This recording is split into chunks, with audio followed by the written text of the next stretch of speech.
Success ഫയലിലേക്ക് സ്വാഗതം. നമ്മൾ ഈ ഒരു ക്ലാസ്സിലൂടെ ചെയ്യാൻ പോകുന്നത് ഒരു പ്രീവിയസ് ഇയർ ക്വസ്റ്റ്യൻ പേപ്പർ ആണ്. അപ്പോൾ ഈ ഒരു ക്വസ്റ്റ്യൻ പേപ്പറിൽ നമുക്ക് പഠിക്കാനായിട്ട് 20 GK ക്വസ്റ്റ്യൻസ് ആണുള്ളത്. 20 ക്വസ്റ്റ്യൻസും സിമ്പിൾ തന്നെയാണ്. അപ്പോൾ 20 ക്വസ്റ്റ്യൻസിൻ്റെയും ആൻസേഴ്സ് നിങ്ങൾക്ക് കിട്ടുന്നുണ്ടോ എന്ന് ഒന്ന് ചെക്ക് ചെയ്ത് നോക്കുക. 20 കിട്ടുന്നവരൊക്കെ മാർക്ക് കമൻറ്റ് ചെയ്യാനായിട്ട് മറക്കരുത്. നമുക്ക് സ്റ്റാർട്ട് ചെയ്യാം. ആദ്യത്തെ ചോദ്യം, ക്വസ്റ്റ്യൻ പേപ്പർ കോഡ് 10/2018 ആണ്.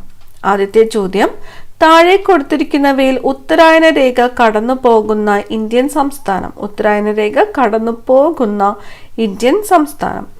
ഓപ്ഷൻസ് തന്നിരിക്കുന്നത് ഏതൊക്കെയാണ്? രാജസ്ഥാൻ, ഗുജറാത്ത്, ബീഹാർ, മഹാരാഷ്ട്ര.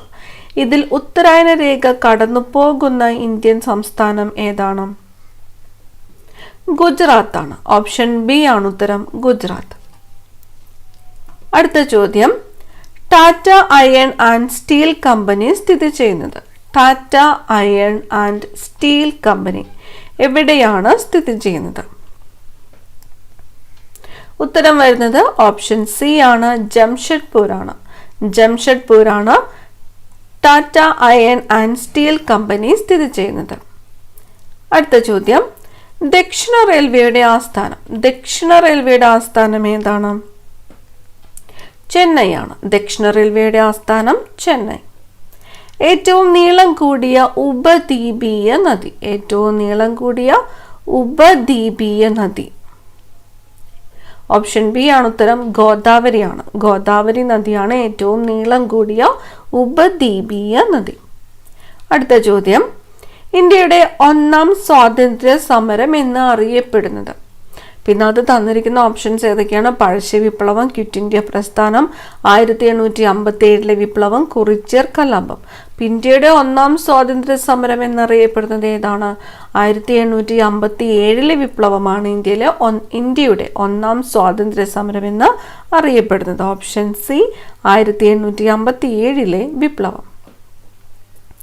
അടുത്ത ചോദ്യം, ഗാന്ധിജി ഇന്ത്യയിൽ നടത്തിയ ആദ്യത്തെ സത്യാഗ്രഹം. ഗാന്ധിജി ഇന്ത്യയിൽ നടത്തിയ ആദ്യത്തെ സത്യാഗ്രഹം. ആദ്യത്തെ സത്യാഗ്രഹം ഏതാണ്? ചമ്പാരൻ ആണ്. ചമ്പാരൻ സത്യാഗ്രഹമാണ് ഗാന്ധിജി ഇന്ത്യയിൽ നടത്തിയ ആദ്യത്തെ സത്യാഗ്രഹം. Option B, Champaran. Indian national കോൺഗ്രസിന്റെ പ്രഥമ സമ്മേളനം നടന്ന സ്ഥലം. ഇന്ത്യൻ നാഷണൽ കോൺഗ്രസിന്റെ പ്രഥമ സമ്മേളനം എവിടെയാണ്? ബോംബെയിലാണ് നടന്നത്. ബോംബെ. ഓപ്ഷൻ എ ആണ് ഉത്തരം, ബോംബെ. അടുത്ത ചോദ്യം, സ്വാതന്ത്ര്യാനന്തര ഇന്ത്യയിൽ രൂപീകരിക്കപ്പെട്ട സംസ്ഥാന പുനഃസംഘടനാ കമ്മീഷനിൽ അംഗമായിരുന്ന വ്യക്തി.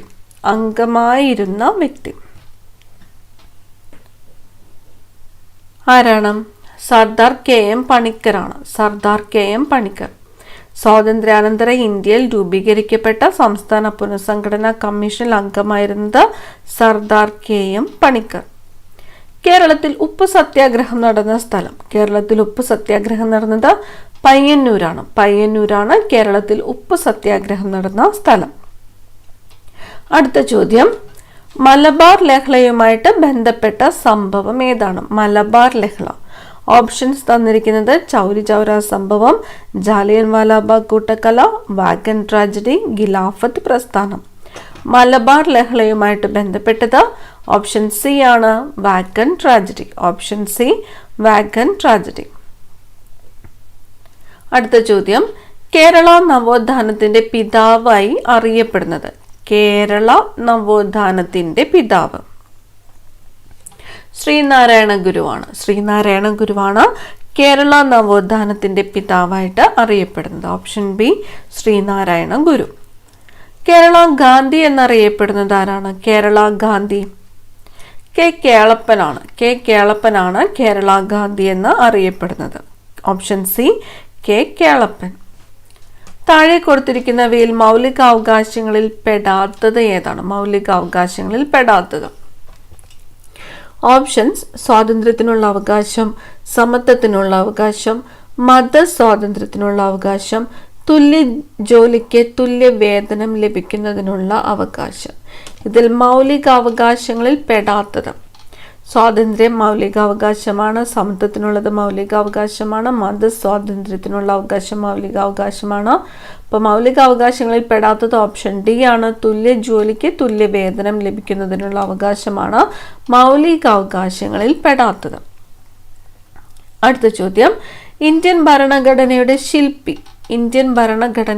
ശില്പി എന്നറിയപ്പെടുന്നത്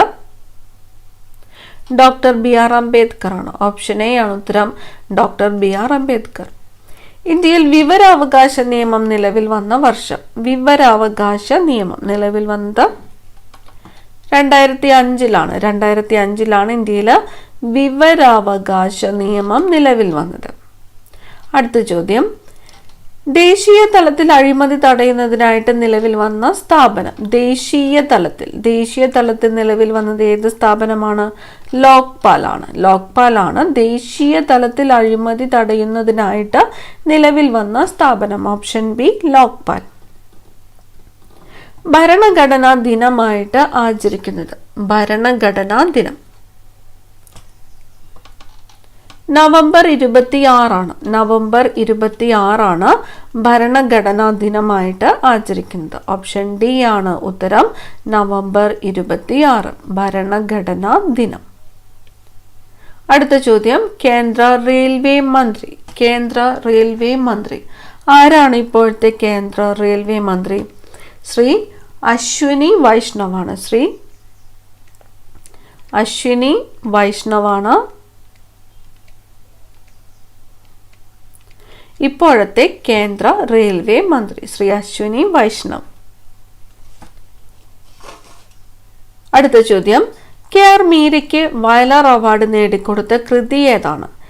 കെ ആർ മീരയ്ക്ക് വയലാർ അവാർഡ് നേടിക്കൊടുത്ത കൃതി. ഓപ്ഷൻ ഡി ആണ്, ആരാച്ചാറാണ് കെ ആർ മീരയ്ക്ക് വയലാർ അവാർഡ് നേടിക്കൊടുത്ത കൃതി. ഈ ഒരു ക്ലാസ്സിലെ അവസാനത്തെ ചോദ്യത്തിലേക്ക് കടക്കുകയാണ്. 20 ക്വസ്റ്റ്യൻസ് ആണ് നമുക്ക് ഈ ഒരു ക്വസ്റ്റ്യൻ പേപ്പറിൽ പഠിക്കാനുള്ളത്. ഇലക്ട്രോണിക് സാങ്കേതിക വിദ്യയുടെ ഭരണരംഗത്തെ ഉപയോഗം അറിയപ്പെടുന്നത്. ഇലക്ട്രോണിക് സാങ്കേതിക വിദ്യയുടെ ഭരണരംഗത്തെ ഉപയോഗം അറിയപ്പെടുന്നത് എങ്ങനെയാണ്? ഇ ഗവേണൻസ് എന്നാണ് ഇലക്ട്രോണിക് സാങ്കേതിക വിദ്യയുടെ ഭരണരംഗത്തെ ഉപയോഗം അറിയപ്പെടുന്നത്. ഈ ഒരു ക്വസ്റ്റ്യൻ പേപ്പർ 2018 ട്രേഡ്സ്മാൻ ടേണിംഗ് എന്ന പൊസിഷനിലേക്ക് വേണ്ടിയിട്ട് നടന്ന പരീക്ഷയുടെ ക്വസ്റ്റ്യൻ പേപ്പറാണ്. പിന്നെ വരുന്നത് അതുമായിട്ട് റിലേറ്റഡ് ആയിട്ടുള്ള ക്വസ്റ്റ്യൻസ് ആണ്, അതുകൊണ്ടാണ് നോക്കാത്തത്. ഈ ഒരു ക്ലാസ്സിൽ നിങ്ങൾക്ക് എത്ര മാർക്ക് സ്കോർ ചെയ്യാൻ പറ്റിയെന്ന് കമൻറ്റ് ചെയ്യാനായിട്ട് മറക്കരുത്. കൂടുതൽ പ്രധാനപ്പെട്ട ക്വസ്റ്റ്യൻസുമായിട്ട് നമുക്ക് അടുത്ത ക്ലാസ്സിൽ കാണാം. താങ്ക്